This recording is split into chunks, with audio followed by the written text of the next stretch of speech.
बटनगोया पाठोपाठ आता जालन्यात ड्रग्जची ही एंट्री। तरुणाईला व्यसनाधीन करणाऱ्या बटनगोया पाठोपाठ आता जालना शहरात महागड्या ड्रग्जची ही एंट्री झाली आहे। कदीम जालना पोलिसांनी ड्रग्जची विक्री करणाऱ्या एका इसमास सोमवारी पहाटे अटक केली आहे। जालना शहरात तरुणांना व्यसनाधीन करणाऱ्या बटनगोया विक्रेत्यावर पोलीस प्रशासनाने सातत्याने कारवाई केली आहे। सोमवारी कदीम जालना पोलिसांनी जालना रेल्वे स्थानक परिसरातील एका हॉटेलच्या आवारात एका 4 चाकी वाहनाची झडती घेऊन संबंधित इसमाच्या ताब्यातून 2.5 ग्रॅम मेफेड्रोन नामक ड्रग्ज जप्त केलाय। अफरोज जाफर शेख असे या प्रकरणी अटक केलेल्या इसमाचे नाव असून तो छत्रपती संभाजीनगर मधील चिकलठाणा भागातील रहिवासी आहे। जप्त करण्यात आलेल्या ड्रग्जची किंमत 50,000 रुपये आहे। दरम्यान जालना शहरात महागडा ड्रग्ज कुणी मागविला याबाबत अधिक तपास करण्यात येणार असल्याची माहिती अप्पर पोलीस अधीक्षक विक्रम साळी यांनी पत्रकार परिषदेत दिली।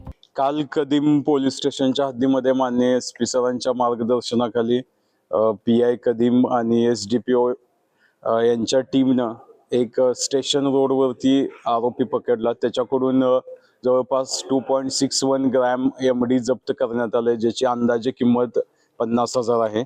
आणि ह्याची आम्ही बॅकवर्ड फॉरवर्ड लिंकेज तपासत आहे। त्याचा एकूण 2 दिवसाचा PCR मिळाला आहे।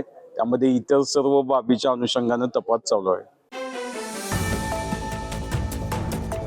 उदय डिजिटल न्यूज, प्रत्येक खबर, प्रत्येक सत्य।